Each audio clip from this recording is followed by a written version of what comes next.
Is there a supernatural dimension? A world beyond the one we know? Is there life after death? Do angels exist?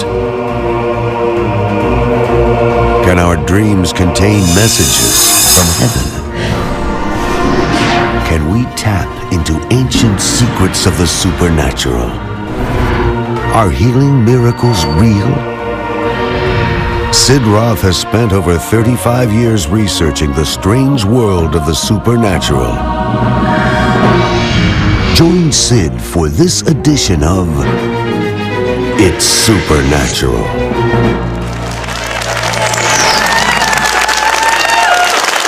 Hello, Sid Roth here. Welcome. Well, thank you.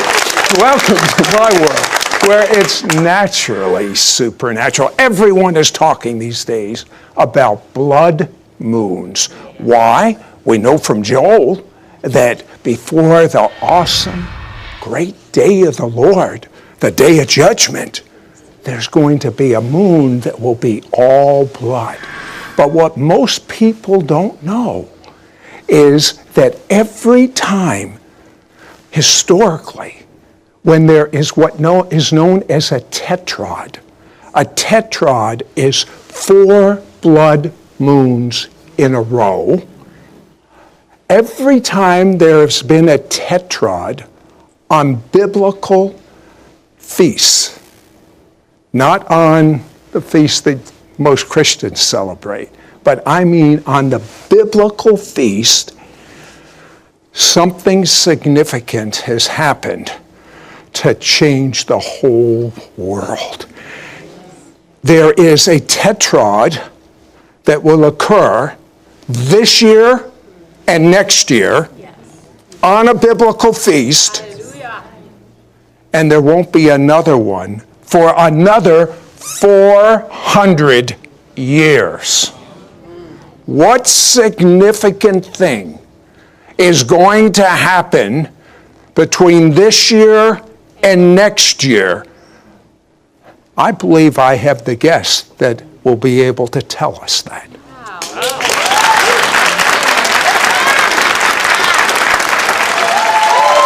So, I'm watching television. I'm watching the major news shows. And all of a sudden, internationally known evangelists are on these secular news shows talking about the blood moons. So I do a little research, and I find out that everyone that I'm aware of found out their basic information from Mark Biltz. Tell me a bit about your background, that you know these things. Well, sure, I'd love to, Sid. To me, this is so exciting. I feel like just a little kid.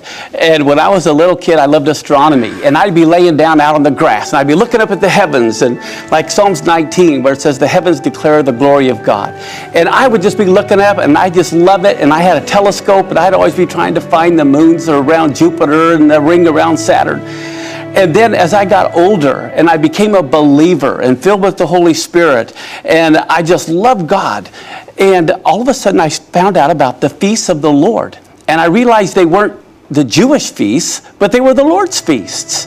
And I'm going to NASA's website because I love math, I love science.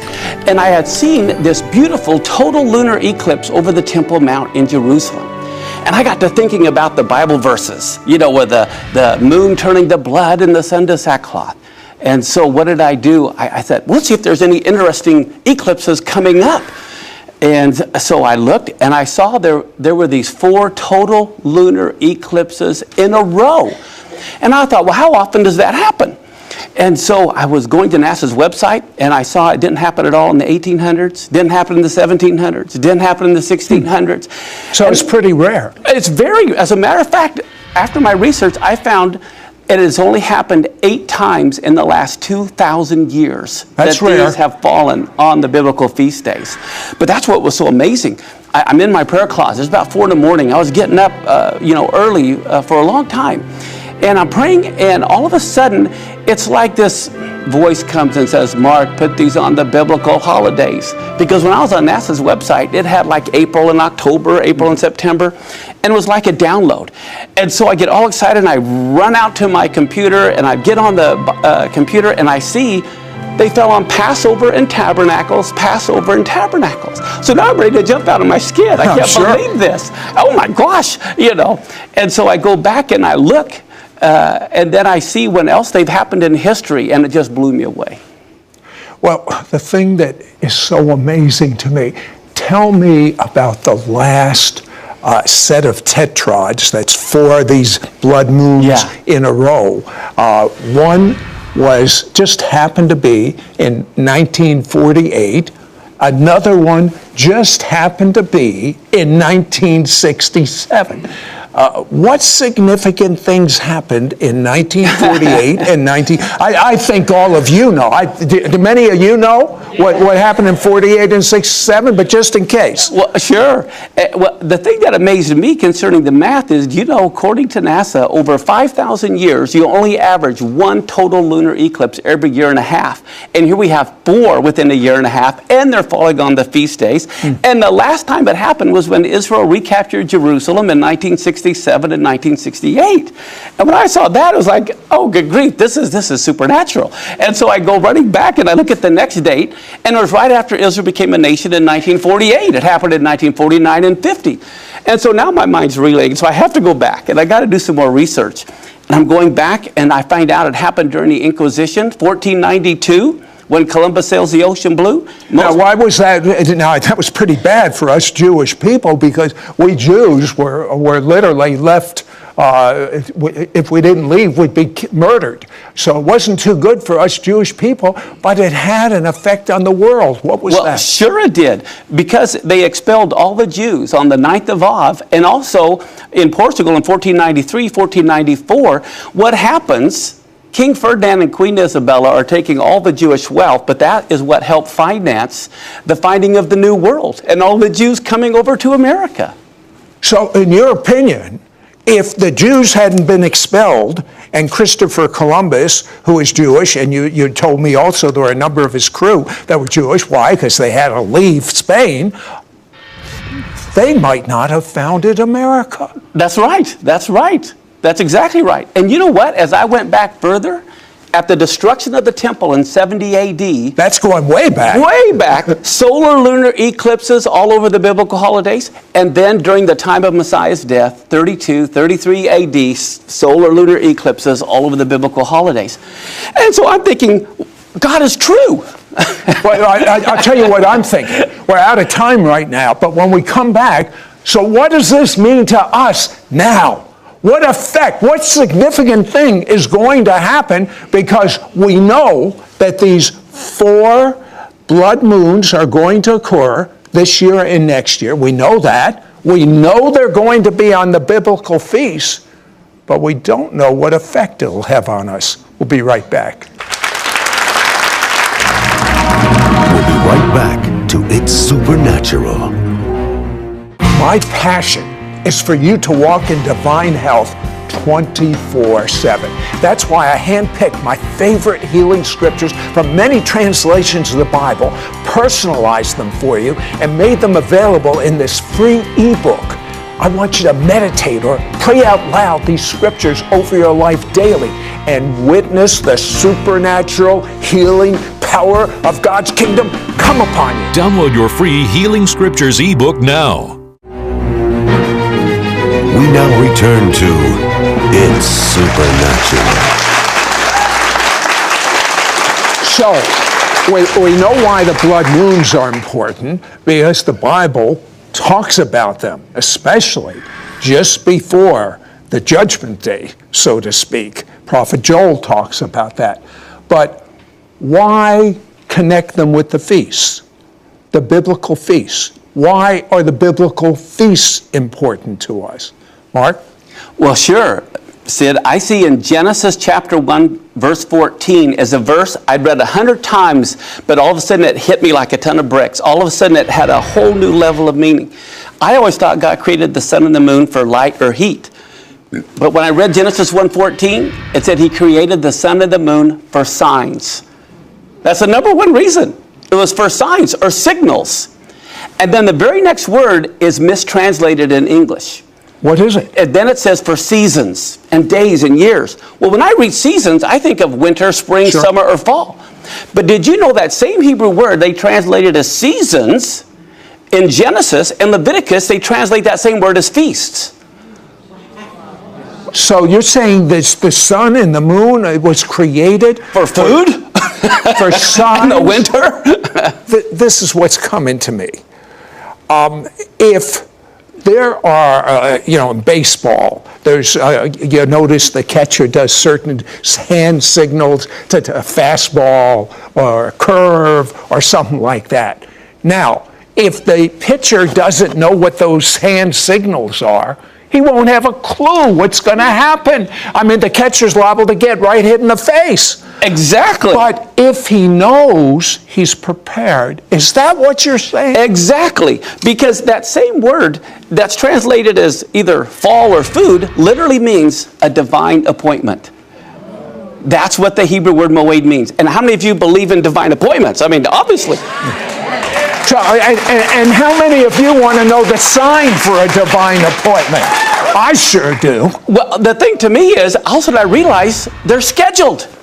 There's some divine appointments that are scheduled, like Passover, like the Feast of Tabernacles. And each one of these feasts in Hebrew is called a mikra. Now, we translate that as convocation, but the Hebrew word implies a dress rehearsal. So every time on Passover, the Jews went through the dress rehearsal of killing the Passover lamb on Passover, because that is when the event was going to happen. So he died on Passover. He was buried on unleavened bread. He rose on the Feast of First Fruits. And the Spirit was poured out on the Feast of Pentecost, or Shavuot. But most Christians don't know the Jews have been keeping Pentecost for every year for 1,500 years. So what you're saying is, not only are these biblical feasts shadows of every major event in the first coming of the Messiah, but you go even further. You're saying to the exact day, and in some cases, they're to the exact hour. Explain. Exactly. It was at the third hour of the day they bound the Lord to the cross, it says. Well, that's 9 in the morning, the time of the morning sacrifice. So at the very moment, the high priest is binding the Passover lamb to the altar, they're binding the Lamb of God to the cross, and they're singing the Psalms. They would always sing Psalms 113 through Psalms 118. Did you know that God had David write the funeral song for his son 1,000 years before? Is God brilliant or what? You know what I mean? At the very moment they're binding the Passover lamb to the altar, they're binding Yeshua to the cross.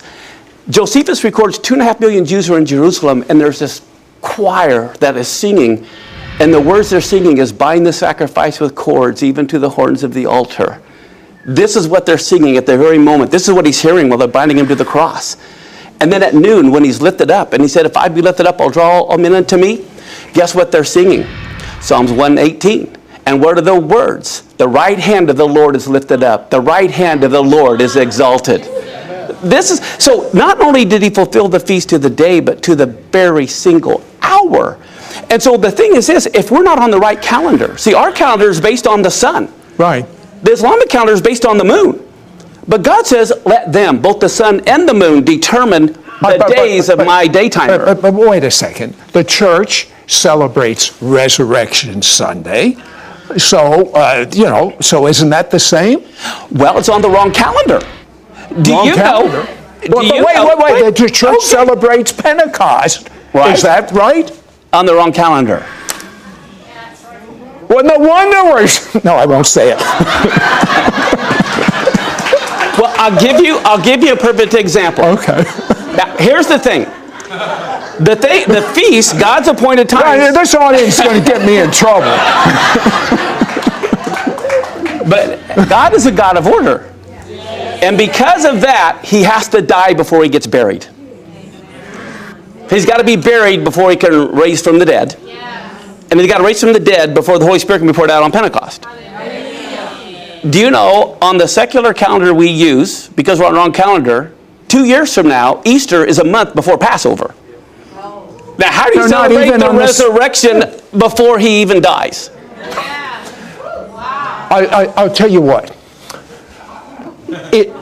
I have to ask you this. If the first feasts are perfect shadows to the day, the hour, the events in the death and resurrection of Jesus, what about the last few feasts? What are they shadows of? Well, do you believe the Lord is the same yesterday, today, and forever? Of course. I mean, do you really believe that? I really believe that. Well, if you really believe it, if he fulfilled the spring feast to the day of his first coming, he'll fulfill the fall feast to the day of his second coming. Well, I'm going to ask you, Saddam, this is the most important question. We have this tetrad in the last blood moon of the 4 that are coming up, but you say there are certain things about this last tetrad that has never happened in history. Are you sure? Yes. Well, I'll tell you what, when we come back, I want to hear what's about ready to happen. That wasn't a very convincing yes. Say yes! Yes! Okay, we'll be right back. We'll be right back to It's Supernatural. The sun shall be turned into darkness, and the moon into blood, before the great and terrible day of the Lord come. On April 15th, 2014, on the biblical feast of Passover, the first of 4 blood moons appeared, and soon after, the Hamas terrorists began firing a barrage of rockets to kill Israeli citizens, and the Israeli-Gaza war broke out. What other end-time events will there be when the next blood moon occurs on October 8th, 2014, on the Sukkoth, the Feast of Tabernacles? Call now to get Mark Bilt's prophetic book and powerful DVD, The Blood Moons. And when you call, you will also receive this official biblical blood moon eclipse calendar, all yours for a donation of $49. Shipping and handling is included. Ask for offer number 9243. God has an appointed time that he wants to intersect human history, and then he says he's going to send signals through the sun and the moon when they fall on those feast days, and here they're coming. They're coming. In Mark's prophetic book and DVD, you will see throughout history God, the master timekeeper, has used the heavenly bodies to communicate to us when significant events will happen. Learn the answers to these questions. What prophetic meaning do these biblical feasts point to? What is the difference between the biblical calendar and the Gregorian calendar which is used today? Are these feasts and blood moons the final rehearsal before the Lord's return? And the odds of these happening are statistically off the charts. In 2,000 years, it has only happened 8 times that you've had 4 blood moons in a row falling on the feast days. The heavenly alarm bells are getting ready to sound. You must get on God's calendar, seek Him, watch and pray so you don't miss your divine appointment with destiny. When you call, you will also get Mark's official biblical blood moon eclipse calendar. Synchronize your calendar with this biblical calendar. Understand the prophetic events about to take place on planet Earth. The calendar includes 16 beautiful photos of Israel and anointed teaching concerning every major biblical feast. Well, the one thing I know is Jesus is coming back soon, and we do not want to be ignorant of his heavenly billboard. And very few Christians understand this. Very few Christians know the exact dates. Very few Christians understand the significance from the scriptures. I want you to be the head and not the tail. You must get this information. Don't miss out on getting Mark Bilt's prophetic book and powerful DVD, The Blood Moons. And when you call, you will also receive this official biblical blood moon eclipse calendar. All yours for a donation of $49. Shipping and handling is included. Ask for offer number 9243.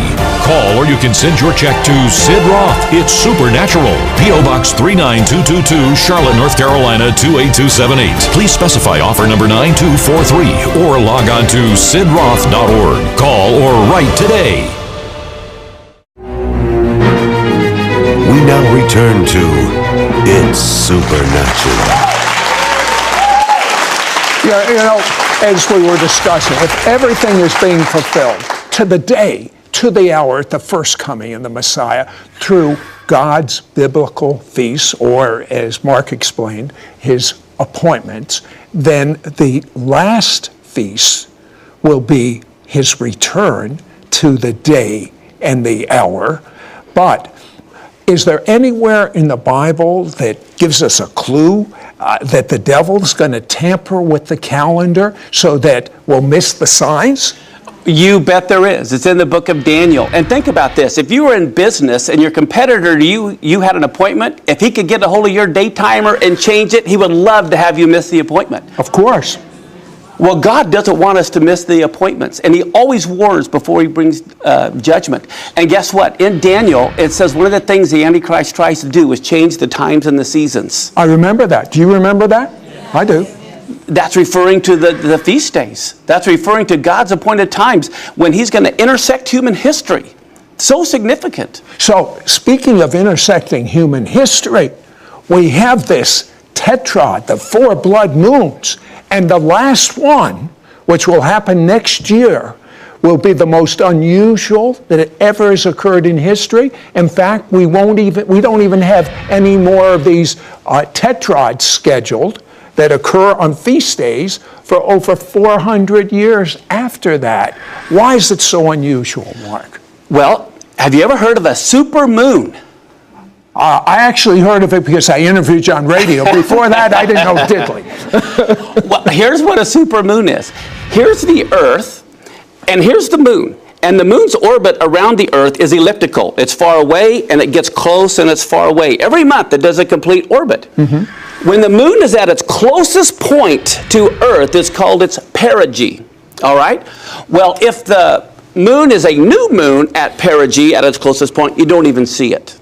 But if the moon is a full moon at its closest point to Earth, according to NASA, it looks 14% larger. It's this big supermoon because it's so close. Well, guess what? Next year, on September 28th, we not only have a full moon, we have a supermoon that is at its closest point to Earth, not just for the month, but for the entire year. And it's a super blood moon that is going to be seen in Jerusalem on the Feast of Tabernacles, and in a Shemitah year. No, what's a Shemitah year? Now, the Shemitah year is every 7th year. Jubilee. Every 7th year, the land had to rest, and it couldn't be tilled. But the amazing thing is this. Every man, see, God commanded all the men to be in Jerusalem 3 times a year. Right. He didn't command the women, because the men have to be told what to do. The women don't. Okay? But every 3 times a year, all the men had to be in Jerusalem. But in the Shemitah year, in the 7th year, specifically on the Feast of Tabernacles, it says in Deuteronomy, every man, woman, child, and even the stranger has to be there to hear the King of Israel read from the Scriptures. Okay, now this begs the question. Why is God giving us so many sign after sign after sign for next year? Use your sanctified intellect, having studied astronomy, having studied the Bible, having studied the biblical feasts. You're an expert in these 3 arenas. What is going to happen? Well, here's one thing that I think. In the book of Joel you mentioned, where it talks about the sun turning to sackcloth and the moon to blood, it's in the same context that God says he's going to judge all the nations who are trying to divide the land of Israel. And that's what's going on right now. And America is leading the push to divide the land of Israel. And I think these are the heavenly billboard warning signs by God to Israel not to divide their land. It's also that America should not partake. But here's the other thing. We see a war in 1948, a biblically prophetic war. We see a biblically prophetic war in 67. I'm not saying it's going to happen, but I think there's a good chance we could see a biblically prophetic war in Israel because there are several that haven't taken place yet. But guess what else? That 7th year is an economic reset year. That is when all the debts were to be forgiven and the people released. But in Nebuchadnezzar's day, they had set the people free, and then they changed their mind and put them all back into bondage. And God said, because of that, this 7th year is going to be a year of judgment. And the 7th year has been a year of judgment. And do you know, in 1994, do you remember the Shoemaker-Levy comet, when it got pummeled 21 times, okay? That was a Shemitah year. And guess what weekend it happened on? The 9th of Av. which is the time when the temple was destroyed twice. And so I thought back in 1994 that meant with 21 fragments that the 7 times 3 is 21, the next 3 Shemitah years are going to be times of judgment. And 2001 was a Shemitah year, or the 7th year, and that's when the Dow fell its biggest drop ever to that time, and it fell on Rosh Hashanah, the first day of the 7th month. It fell 7%. Tell me the next drop. The next one is 2008 when the big stock market crash happened. Guess what? That was the Shemitah year. It happened on the first day of the 7th month. The Dow fell 777 points. It was No, you're making that. No.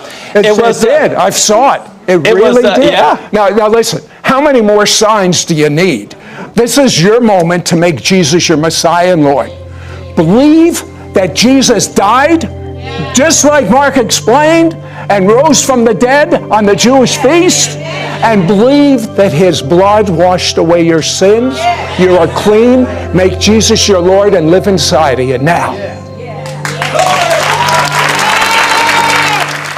On April 15th, 2014, on the biblical Feast of Passover, the first of 4 blood moons appeared, and soon after, the Hamas terrorists began firing a barrage of rockets to kill Israeli citizens, and the Israeli-Gaza war broke out. What other end-time events will there be when the next blood moon occurs on October 8th, 2014, on the Sukkoth, the Feast of Tabernacles? Call now to get Mark Bilt's prophetic book and powerful DVD, The Blood Moons. And when you call, you will also receive this official biblical blood moon eclipse calendar, all yours for a donation of $49. Shipping and handling is included. Ask for offer number 9243. In Mark's prophetic book and DVD, you will see throughout history God, the master timekeeper, has used the heavenly bodies to communicate to us when significant events will happen. Learn the answers to these questions. What prophetic meaning do these biblical feasts point to? What is the difference between the biblical calendar and the Gregorian calendar which is used today? Are these feasts and blood moons the final rehearsal before the Lord's return? The heavenly alarm bells are getting ready to sound.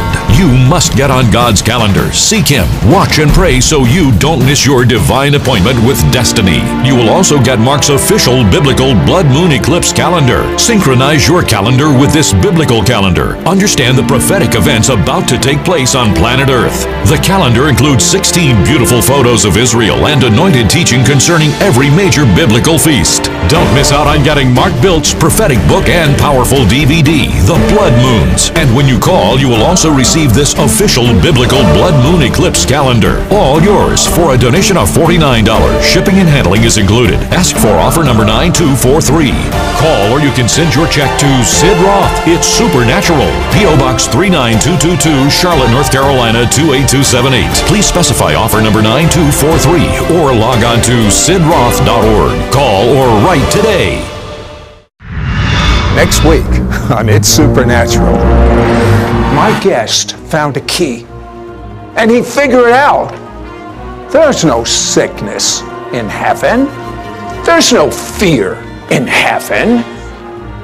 There's no poverty in heaven. I want you to get ready to not just hear a man that walks in spectacular miracles, but ready for heaven to invade earth.